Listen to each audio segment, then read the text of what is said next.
우리는 지금 다시 오실 주님을 기다리며 살아가고 있습니다. 그 기다림은 막연하게 시간이 와서 기다리는 그런 기다림이 아니라 적극적인 기다림이 되어야 합니다. 그래서 우리는 주님이 오실 때까지 준비해야 합니다. 그래서 그 준비 과정에서 우리 주님께서 우리에게 말씀하신 대계명과 지상명령, 이 말씀을 통해서 교회와 성도를 이루는 5가지 기둥, 그것을 제가 12월부터 지금까지 나눴습니다. 그 중에서 우리가 4가지의 기둥을 나눴고 오늘 이제 마지막 하나가 남았습니다. 먼저 우리가 이 4가지의 기둥을 다시 한번 좀 살펴보기를 원합니다. 예수님께서 가장 중요하고 큰 명령을 우리에게 말씀하셨죠. 우리가 그거를 대계명이라고 합니다. 마태복음 22장 37절에서 40절의 말씀을 우리 같이 화면을 통해서 같이 한번 읽어보겠습니다. 예수께서 이르시되 뜻을 다하여 주 너희 하나님을 사랑하라 하셨으니 이것이 크고 첫째 되는 계명이요 둘째도 그와 같으니 내 이웃을 내 자신같이 사랑하라 하셨으니 이 2 계명이 온 율법과 선지자의 강령이니라. 그래서 마음을 다하고 목숨을 다하고 뜻을 다하여 하나님을 사랑하는 것이 바로 예배라고 할 수 있었고, 그리고 2번째 내 이웃을 내 자신같이 사랑하라 하는 것이 이웃을 향한 우리의 사랑의 섬김, 바로 사역과 봉사라고 말씀을 드렸습니다. 주님은 이제 승천하시면서 지상 명령을 우리에게 말씀하셨죠. 그것이 바로 마태복음 28장 19절에서 20절 말씀입니다. 우리 이 말씀도 같이 한번 읽어보겠습니다. 그러므로 너희는 가서 모든 민족을 제자로 삼아 아버지와 아들과 성령의 이름으로 세례를 베풀고 내가 너희에게 분부한 모든 것을 가르쳐 지키게 하라. 볼지어다 내가 세상 끝날까지 너희와 항상 함께 있으리라 하시니라. 모든 민족을 제자로 삼는 것이 바로 이 사명이죠. 바로 선교와 전도의 사명과 그리고 아버지와 아들과 성령의 이름으로 세례를 베푸는 교제, 우리가 믿음 안에서 서로 교제하는 것과 그리고 주 예수님께서 우리에게 분부한 모든 것을 가르쳐 지키는 것, 그것이 바로 양육이라고 할 수가 있습니다. 그래서 앞에 2개의 기둥, 뒤에 3개의 기둥, 총 5개의 기둥을 우리는 도표로 그려보면 이렇게 나와 있습니다. 그림 한번 그려줄까요? 바로 하나님의 계명과 그 계명을 우리가 기둥으로 잘 세워서 그 위에 우리의 삶과 헌신을 드릴 때 하나님께 영광이 되는 것입니다. 저와 여러분들이 이러한 5가지의 모습, 또 우리 화면을 여러분들 왼쪽에 보시면은 우리의 이 현수막에 나와 있는 바로 5가지, 예배와 사역과 교제, 훈련, 사명, 이것을 우리가 우리의 성도님의 가장 기둥으로 잘 삼고 또 1년 또 여러분의 평생을 여호와께서 경영하시는 교회로 세워갈 수 있기를 간절히 바랍니다. 이제 오늘은 마지막인 이 양육에 대해서 함께 나눠볼까 합니다. 제가 이제 개인적으로 목회를 하면서 안타까웠던 사실 중에 하나는, 저는 이제 영유치부부터 또 청년부까지 모든 부서를 다 해봤고 또 이제 목사가 돼서는 이제 주로 장년 부서를 맡았습니다. 근데 부서를 보면서 제가 많이 이제 안타까웠던 게 뭐냐면 영유아유치부들이랑 또 초등부 그리고 청소년부, 청년부 때 하나님을 만난 아이들은 매 주마다 하나님의 말씀을 듣고 또 공과공부시라는 것이 있어요. 공과공부 시간을 통해서 20분 내지 30분 좀 길게는 1시간 정도 하나님의 말씀을 또 배웁니다. 또 사실 그것도 좀 부족하죠. 그래서 뭘 하죠? 1년에 한 차례 내지 2차례 수련회를 합니다. 이번에 우리 중고등부 아이들이 또 백스코에서 정말 귀한 선교사님들과 목사님의 말씀을 들으며 도전을 받았고, 또 어제도 청년부가 수련회를 통해서 하나님의 은혜를 받았습니다. 이제 또 2월 달에는 우리 초등부가 또 수련회를 준비하고 있습니다. 그러니까 이런 수련회를 왜 할까요, 여러분? 물론 매주마다 귀한 말씀을 듣지만 교육학적으로 봤을 때 이런 수련회를 통하여 하나님을 만나는 과정이 아이들의 삶에 굉장한 영향력을 미친다는 겁니다. 그래서 저희 교회도 또 대부분의 교회가 예산의 50% 이상을 그 2박 3일 또는 3박 4일 그거에 다 쏟아붓는 거예요.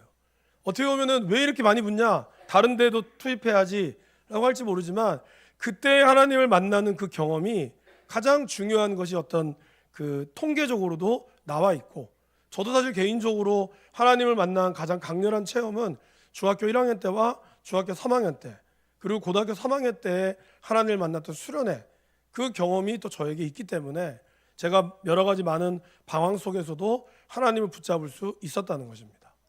근데 이제 문제는 장년들은 그렇지 않다는 거죠. 여기 계신 분들 중에 아마 어릴 때부터 하나님을 믿었던 분들은 그래도 중고등학교 때, 청년부 때 이런 수련회를 통해서 하나님을 만난 경험이 있기 때문에 나이가 들으셔도 잘 흔들리지 않는, 아니면 좀 힘들어도 그때의 그 기억들이 나를 붙들고 있는 거죠. 그런데 20대 예수를 만났다거나 아니면 30대, 40대, 50대 전도가 되어서 오신 분들은 그런 기회들이 잘 없잖아요.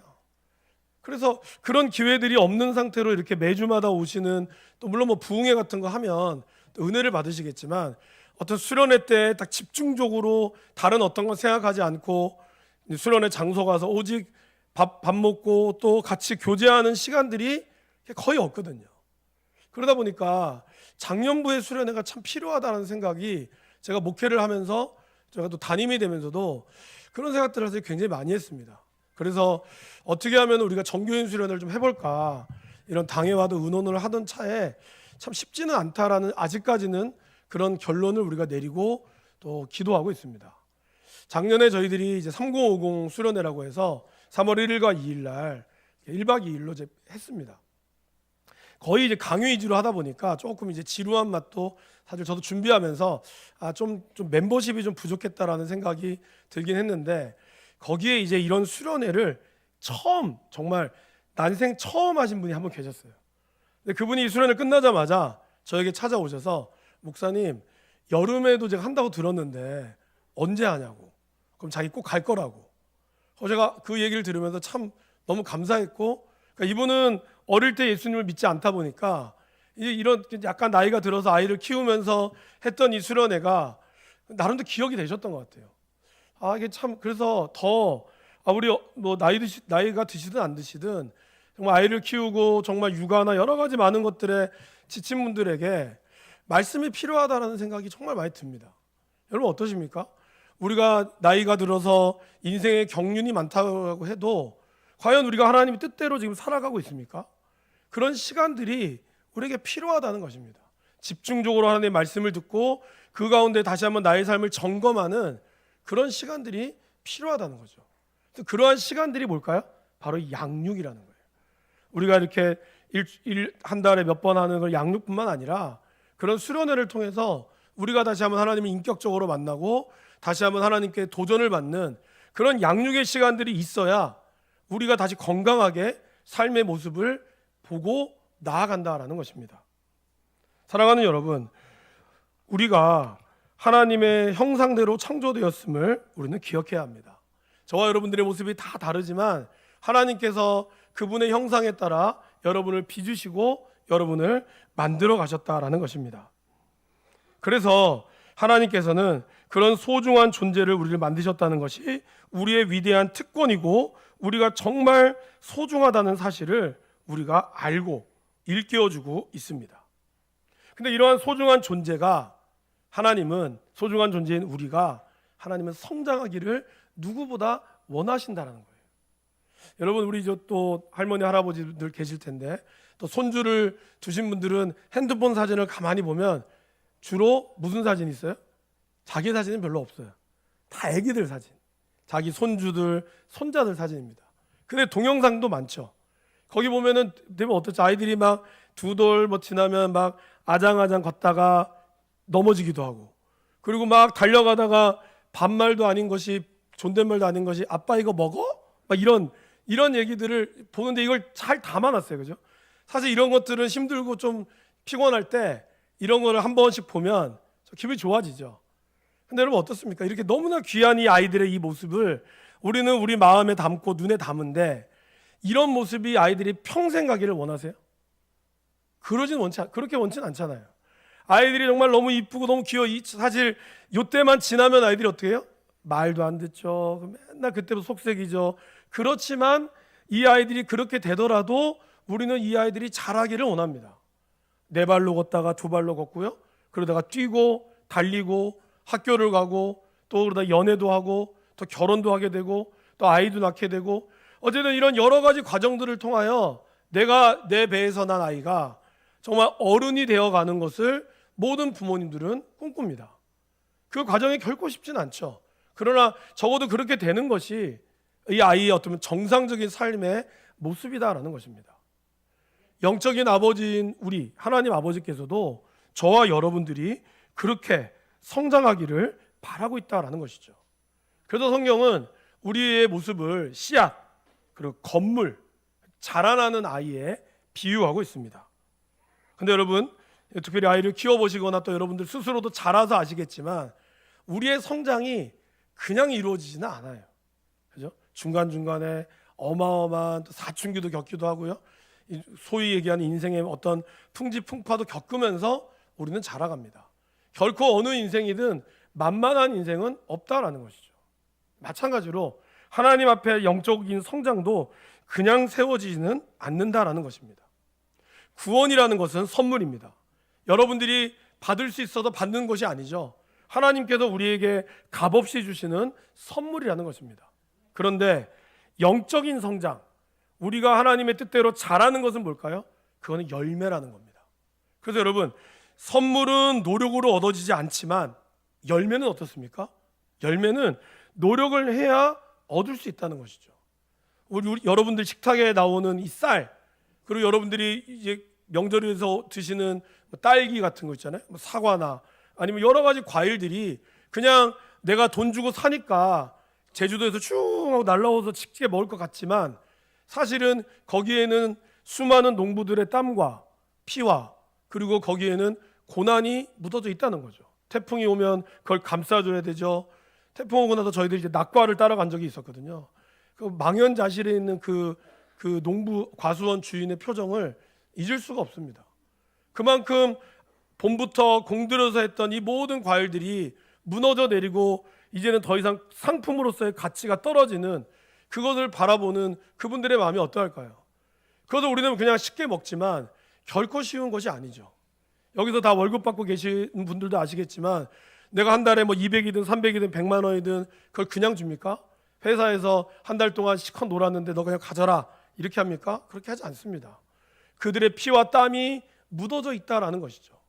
이처럼 우리가 영적으로 성장하는 열매도 그냥 교회를 다니면 저절로 맺어지는 열매가 아니라는 것이죠.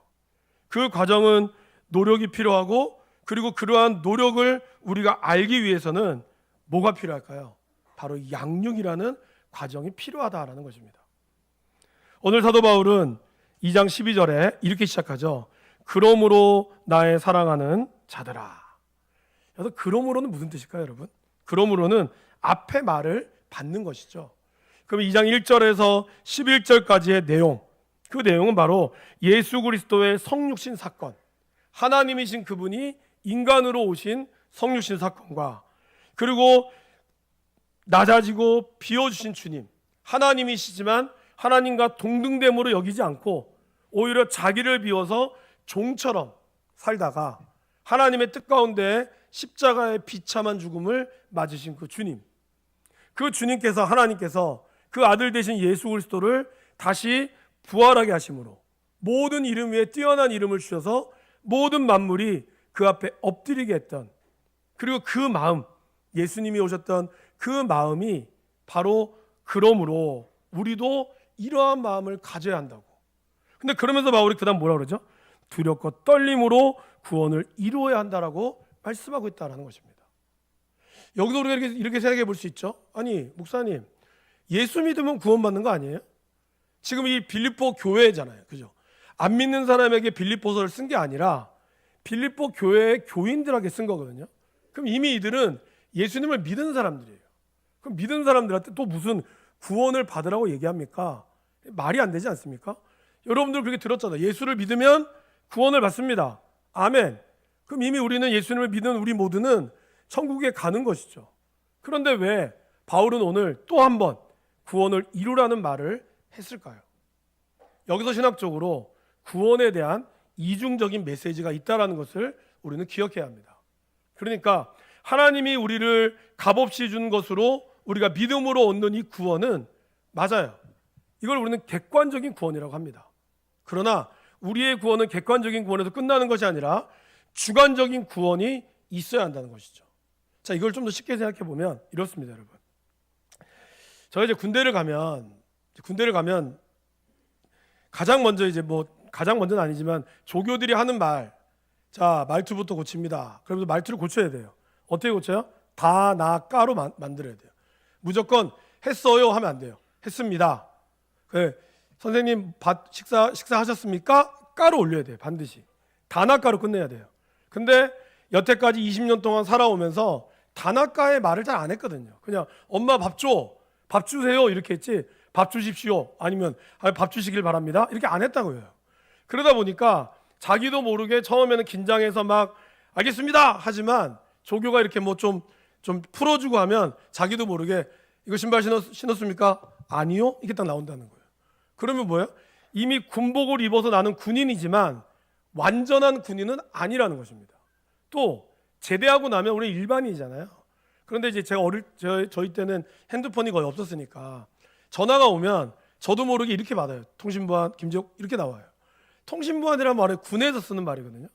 저는 이미 군대를 제대했고 저는 이미 민간인이지만 2년 2개월 동안 군 생활한 몸이 저 안에 배이다 보니까 저도 모르게 그런 군대 용어가 나온다는 거예요. 여러분, 우리는 예수님으로 인해서 구원을 받았습니다. 그래도 우리는 예수님이 우리에게 입혀준 의의 옷을 입고 있어요. 그런데 여전히 내 안에는 구원받은 자의 모습이 아니라 세상의 모습이 들어가 있다라는 겁니다. 여러분 어떻습니까? 교회 오셔서 여러분들이 화장도 하고 정말 아름답게 입고 오셨으니까 다 믿음 좋은 것 같으나 집에 가면 어때요? 집에 가면은 나의 본 모습이 나오잖아요. 그러면 교회에 있을 때 이런 교회의 용어가 아닌 집에서 쓰는 나만의 모습과 나만의 그런 본성이 드러날 때가 있다라는 거예요. 그러니까 이미 우리는 구원을 받은 백성이지만 여전히 구원받지 못한 나의 말과 나의 모습이 존재한다는 것이죠. 그래서 사도 바울은 우리에게 구원을 이루라, 이것은 이미 받은 구원이 진짜 우리의 삶에 완전히 체득이 되도록, 완전히 정말 구원받는 사람답게, 정말 구원받는 사람답게 살도록 우리에게 보여주라라고 애쓰고 힘써야 한다라는 것입니다. 그래도 저는 그런 얘기 많이 들었잖아요. 우리의 인생이 공사 중인 인생이라고 말씀을 드렸습니다. 안타깝게 우리는 예수님을 믿고 구원을 받았으나 여전히 우리는 구원받지 못한 모습으로 나의 말이나 행동하는 경우들이 많다라는 것입니다. 구원을 받는 모습은 힘들고 느린 과정이라는 것을 기억해야 합니다. 우리 아까 예준이가 갑자기 키가 훅 자랐어요. 왜 그랬을까요? 여기 받침대가 하나 있거든요. 네. 근데 여러분, 예준이가 언젠가는 저처럼 자라겠죠? 저보다 크겠죠? 근데 안타깝게도 부모가 너 왜 빨리 안 자라니? 해서 갑자기 10cm가 크는 것은 쉽지가 않습니다. 마찬가지로 저와 여러분들이 갑자기 예수님을 믿고 성인군자가 될 수는 없다는 뜻이에요. 여전히 우리 안에 우리의 죄성과 우리의 말투와 우리의 연약함이 있다라는 것이죠. 이러한 과정들을 우리는 양육을 통해서 계속해서 우리 자신을 죽이고 하나님이 드러나도록 해야 한다라는 것입니다. 사도 바울은 오늘 로마서 12장에서 우리에게 이렇게 말씀하고 있습니다. 우리 같이 한번 읽어보겠습니다. 너희는 이 세대를 본받지 말고 오직 마음을 새롭게 함으로 하나님의 선하시고 온전하신 뜻이 무엇인지 분별하도록 가라. 그러니까 우리는 분별을 해야 한다는 겁니다. 어떤 것이 진짜인지 가짜인지. 여러분, 우리는 아이들은 분별하지 못하는 걸 어른들은 분별하죠. 그런데 요즘에는 어른들도 쉽게 분별하지 못하는 보이스피싱 같은 것이 있죠. 그러니까 정말 세상은 점점 분별하지 못하도록 만든다는 거예요. 그러게 하나님의 말씀 안에서도 우리가 분별을 하려면 우리가 배우고 알아가야 한다는 것입니다. 하나님은 우리가 무엇을 하는지보다 어떤 사람인지에 대해서 관심을 두고 있다는 것입니다. 그러게 우리는 하나님이 기뻐하시는 사람, 하나님의 성품에 맞는 사람을 우리가 나가야 한다는 것이죠. 그래서 이 시대를 본받지 않기 위해서 우리는 무엇보다 성령의 도우심이 전적으로 필요합니다. 아무리 많은 지식을 하고 아무리 많은 신학적 지식을 가졌다고 해서 세상에 분별할 수 있는 것이 아니에요. 무엇보다 성령의 도우심이 전적으로 필요하고, 그리고 하나님께서는 그러한 성령을 우리에게 주셨을 뿐만 아니라 저와 여러분들에게 이러한 성경 말씀, 하나님의 말씀을 주셔서 이 말씀을 읽고 묵상할 때 우리가 이 땅에서 분별하며 잘 자랄 수 있도록 해 주셨습니다. 그래서 우리는 말씀을 듣고 읽고 그 말씀을 말씀으로 양육을 받아야 한다는 것입니다.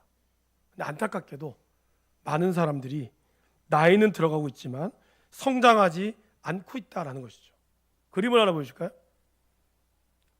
우리가 처음에 태어나면 이제 저런 모습이죠. 그죠? 우리 저 유중이 같은 저렇게 아빠를 부르잖아요. 너무 귀여워요. 근데 여러분, 이렇게 세상에 시간이 흘러갔어요. 어떻게 변할까요? 네, 저렇게 변한다는 거예요. 근데 이게 누구의 모습인지 아세요? 이게 믿는 사람의 모습이라는 거예요. 여전히 나이는 나이가 들어서 신앙생활을 20년, 30년 했지만 여전히 나는 젖밖에 못 먹어요. 딱딱한 걸 먹을 수 있는 이가 없어요. 딱딱한 걸 먹을 수 있는 것이 없어요. 그러니까 늘 교회 오면 서운하고, 늘 교회 오면 섭섭마귀가 나를 괴롭히고, 늘 교회 오면 나는 여전히 불만과 불평이 가득한 거죠.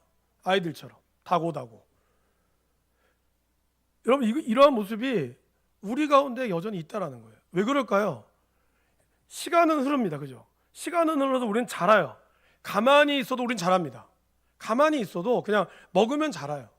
그러나 그 자라는 그 시간 속에 우리가 정말 하나님의 뜻을 깨닫고 이 시간들을 잡아야 한다는 것이죠.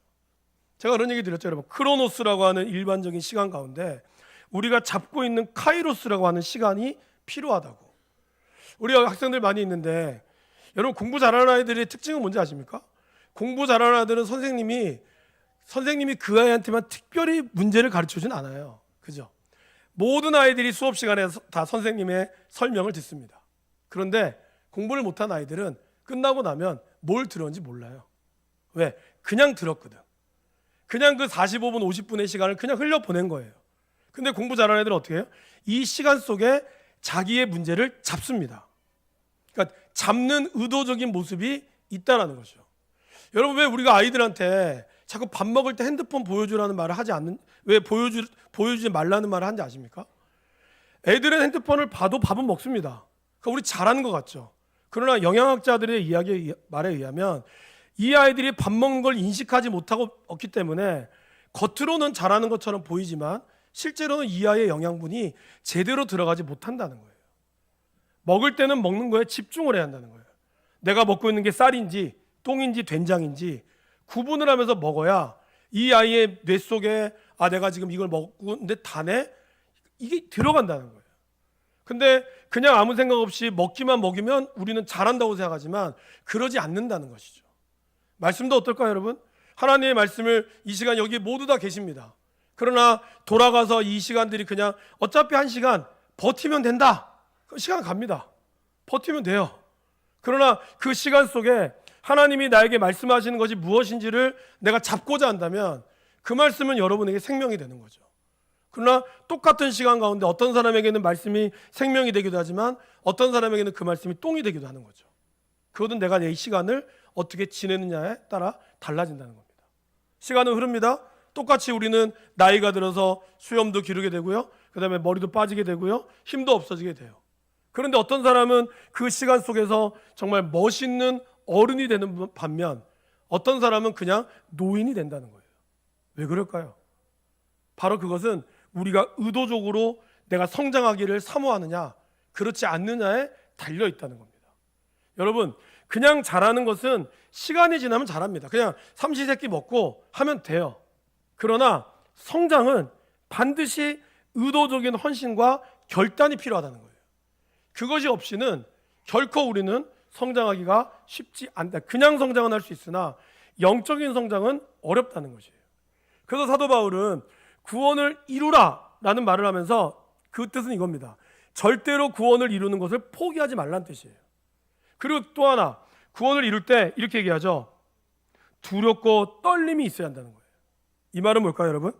죄를 지어서 하나님 앞에 두려움을 떠는 그 두려움이 아니라 내가 그것을 담아내기 위해서 오는 사랑에서 오는 조심스러움을 뜻한다는 거죠. 갓난아이가 있잖아요. 그럼 여러분 갓난아기를 어떻게 안습니까? 일로 와, 확 이렇게 안아요? 그렇게 안 안죠. 큰일 나죠.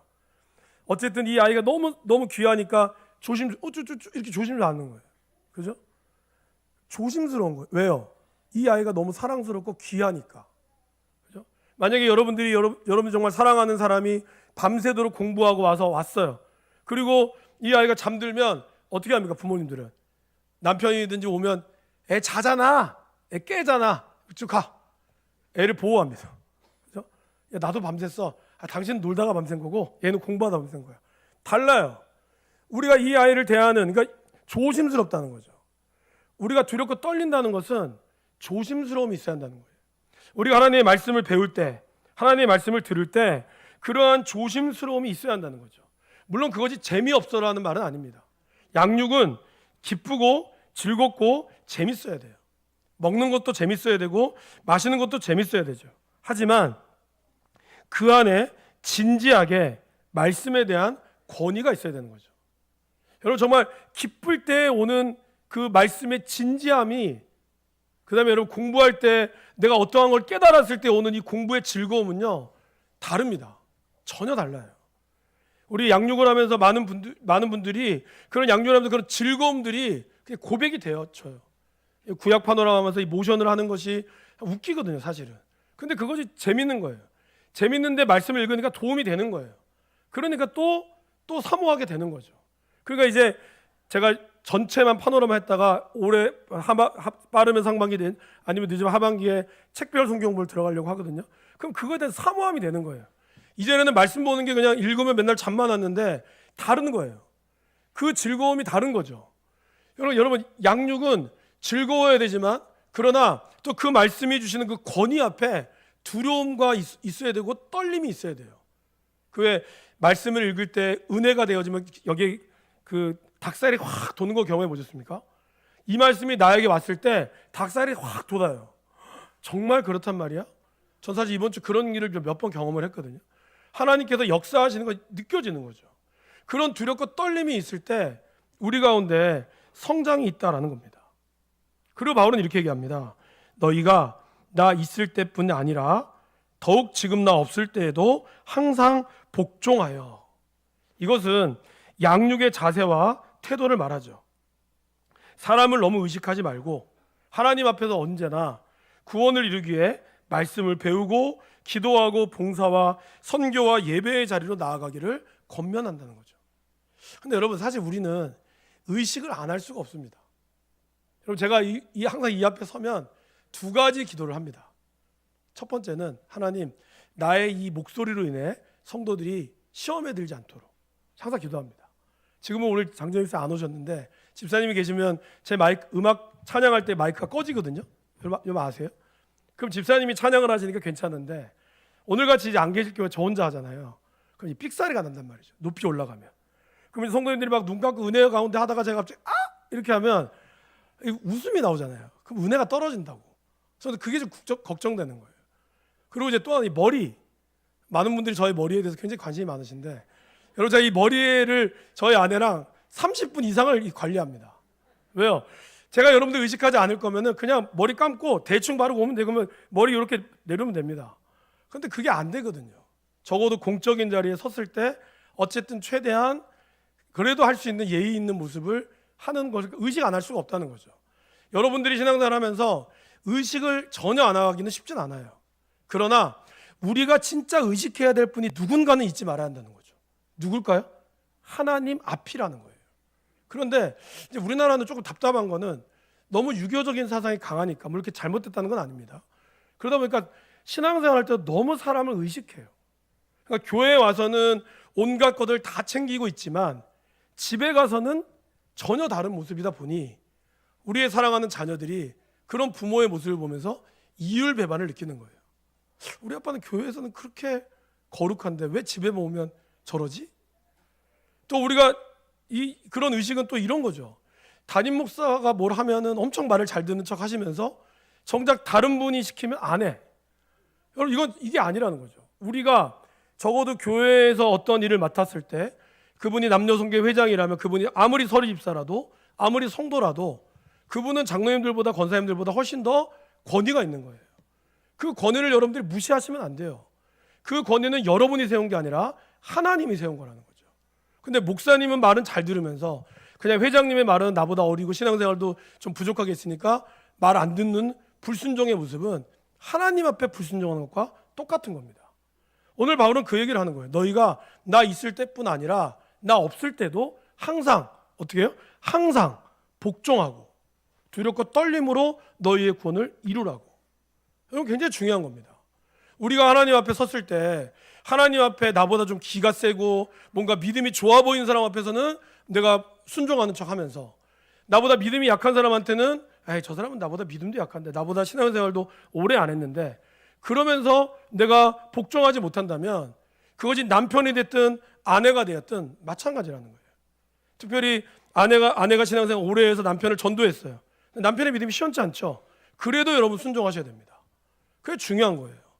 그러니까 우리 스스로가 자꾸 잣대를 대가지고 누구에게는 순종하고 누구에게는 불순종하는 이러한 모습이 하나님 앞에 봤을 때는 다 똑같다는 거죠. 솔직히 하나님 앞에 서면 여러분이나 나나 도찐개찐입니다. 다를 바 없어요. 근데 우리도 모르게 이 땅에서 오다 보니까 내가 가지고 있는 직분이 내가 가지고 있는 신앙의 연륜이 마치 대단히 믿음이 좋은 것처럼 우리가 스스로 다른 사람의 눈만을 의식하고 하나님의 눈은 무시한다는 거죠. 바울은 그걸 얘기하고 있어요. 너희가 내가 있을 때나 없을 때나 언제나 하나님 앞에 서 있다는 것을 잊지 말라. 그러기에 어떠한 것이든 하나님이 세우신 권위 앞에 복종해야 한다고. 그것이 부목사님이 됐든 전도사님이 됐든 나이가 어리든 나이가 많든 이게 중요한 거죠. 그런 모습으로 우리가 나아갈 때 저와 여러분들의 열매가 맺히게 된다는 겁니다. 그리고 또한 하나님의 일은 담임 목사님이 하는 게 아니라 결국 모든 성도들이 하시는 거죠. 제가 여러분들을 양육하면 여러분들은 그 양육을 통해서 세상에 나가서 1대1도 하고 여러분들이 배운 것들을 같이 나누면서 해야 우리가 더욱더 성장할 수 있게 되는 거예요. 배우고 그냥 그치고 수료증만 따는 것으로 끝난다면 그거는 진정한 성장이 아니죠. 여러분 대학 자격증 따고 있으면 뭐합니까? 자격증 따서 직장에 취업을 하든 뭘 해야 그것이 성장하지 않아요? 자격증 따면 그것으로부터 시작이지 그게 끝이 아니거든요. 우리가 배운 이 것들이 바로 그러한 모습 가운데 이끌어 간다는 겁니다. 감사한 사실은 하나님께서 우리 안에 이미 행하고 계신다고 약속하고 있어요. 13절 볼까요? 너희 안에 행하시는 이는 하나님이시고 이미 그분이 자기의 기쁘신 뜻을 위하여 너희에게 소원을 두고 행하신다는 거예요. 그러니까 우리가 받은 거를 그냥 실천하면 하나님이 이미 이루시고 하나님이 붙드신다는 거죠. 그렇게 될 때 우리가 주님께서 우리에게 이러한 것을 능력을 주신다라는 겁니다. 마지막으로 바울은 구원의 완성을 위해 꼭 주의해야 할 당부사항을 하나 두죠. 그게 뭘까요? 14절 보세요. 모든 일을 원망과 시비가 없이 하라. 아니 구원을 이루라고 해놓고 왜 갑자기 원망과 시비가 딱 들어올까요? 이것은 우리의 연약함 때문입니다. 여러분 이스라엘을 한번 좀 돌아볼까요? 이스라엘 역사를 보면 하나님이 이스라엘을 구원하시고 그들을 광야로부터 애굽에서부터 탈출시켰습니다. 그죠? 그리고 탈출시켰을 때 애굽의 군사들이 최정예 군대가 홍해 앞까지 찾아왔어요. 하나님은 그 홍해 앞에서 바다를 가르셨습니다. 마른 땅을 건너가게 하셨어요. 그리고 그들의 눈앞에서 그 최정예인 애굽의 병사들이 다 홍해 바다에 몰살시키도록 하나님은 보셨습니다. 그 어마어마한 일들을 그들은 경험해서 출애굽기 15장에 하나님을 찬양하죠. 근데 여러분 찬양하고 나서 바로 그 다음 절 어떤 일을 하는지 아십니까? 그가 갔던 쓴물이 나오니까 바로 하나님을 원망했어요. 시내산에 도착했습니다. 11개월 동안 그들은 수련회를 했어요. 오직 하나님과의 말씀만을 들으며 11개월 동안 열심히 수련회를 보내고 그리고 그들이 드디어 11개월 후에 출발했어요. 가장 먼저 출발하자마자 민수기 11장에 어떤 사건이 일어났을까요? 그들이 그들의 탐욕으로 인하여 하나님을 원망했습니다. 그렇게 11개월 동안 은혜를 받고 제일 먼저 한 것이 원망이었다는 거예요. 마지막으로 그들이 어떻게 했습니까? 이제 정탐꾼을 보내잖아요. 12명의 정탐꾼을 보냅니다. 가장 믿음이 좋은, 그냥 보내진 않았을 거 아니에요. 가장 믿음이 좋은 12명의 정탐꾼을 보냈어요. 근데 그 중에서 10명은 저 땅은 못 갑니다. 저기는 메뚜기, 우리가 가면 우리 메뚜기의 먹이가 될 뿐입니다. 그들의 그 말에 순식간에 60만 명이나 되는 그 수많은 사람들이 통곡하기 시작했고 원망하기 시작했고 그리고 모세를 죽이려고 했어요. 왜 그럴까요, 여러분? 인간의 마음이 그렇게 연약하다는 겁니다. 아무리 구원받고 하나님 앞에 아무리 말씀에 서도 우리 가운데는 늘 시비와 원망이 우리 가운데 있다라는 거죠. 시비의 밑바닥에는 원망의 마음이 있고 교만한 마음이 있었다는 겁니다. 그리고 죄는 자기가 질러놓고 사람들은 다른 사람을 오히려 원망하죠. 제가 시켜서 이렇게 됐다고. 아담과 하와를 보십시오. 그렇게 죽고 못 살았어요. 너는 내 뼈 중에 뼈다 살 중에 살이다 했어요. 선악과를 딱 따먹자마자 아담이 가장 먼저 뭐라 그러죠? 당신이 나에게 준 그 여자. 제가 가끔 말씀드리죠. 님이라는 글자에 뭐 붙이면요? 점 하나 딱 붙이면 남이 되고 놈이 되는 거예요. 점 더 붙이면 니은 니은 여 니은이 되는 거예요. 그러니까 죄라고 하는 점이 딱 붙잖아요. 그러면 님이 남이 되고, 그래서 아담이 딱 그러죠. 당신은 하나님이거든요. 당신이 나에게 준 그 여자, 내 여자도 아니에요. 그 여자가 줘서 나는 먹었다고 변명하죠. 하와 또한 뱀이 나를 꼬셔서 먹었다고. 죄가 딱 들어가면 우리는 그렇게 나아가는 거예요. 여러분 선교 지역에 가면, 저희는 사실 이번 선교 정말 은혜 가운데 갔지만 선교 지역에 가면 수많은 분란과 분쟁이 일어납니다. 많은 선교팀들이 선교하다가 서로 싸워가지고 오는 경우들도 많아요. 그들이 그렇게 준비했지만 사단의 역사가 일어나는 거죠. 사실 저희도 선교 가기 전날 한 분이 응급실에 가셨거든요. 가니 못 가니 할 정도로 너무 힘든 상황이 있었어요. 근데 갔는데 말짱해요. 너무 감사하게. 하나님께서 여러 가지 많은 일들을 준다는. 근데 그것이 우리가 말씀 가운데 서 있으면 분별할 수가 있어요. 우리가 9월 달부터 계속 말씀을 보고 기도했거든요. 분별할 수가 있어요. 그러나 훈련되지 않으면 분별을 못해요. 그러면 이게 원망과 시비가 붙는 거죠. 왜 아파가지고 밤에 뭐 먹었냐부터 시작해서 그렇게 사람들을 닥달할 수밖에 없다는 거죠. 그러나 딱 분별하면 원망과 시비보다 기도해야 될다는 걸 안다는 거예요. 아, 이거는 사단이 역사하는 거다. 우리 이럴 때 조심해야 된다고 나아간다는 거죠. 우리가 양육을 하면 하나님의 말씀을 통해서 그렇게 세워지고 붙들어지면 달라진다라는 것입니다. 사랑하는 여러분, 원망의 뿌리는 하나님에 대한 불신앙이 있고 양육의 과정 가운데 어려움과 시험은 누구에게나 옵니다. 하지만 이 과정 속에서 우리가 악에게 지지 말고 선으로 악을 이겨야 한다는 것이죠. 그것이 양육을 통해서 우리가 깨닫게 되는 하나님의 지혜다라는 것입니다.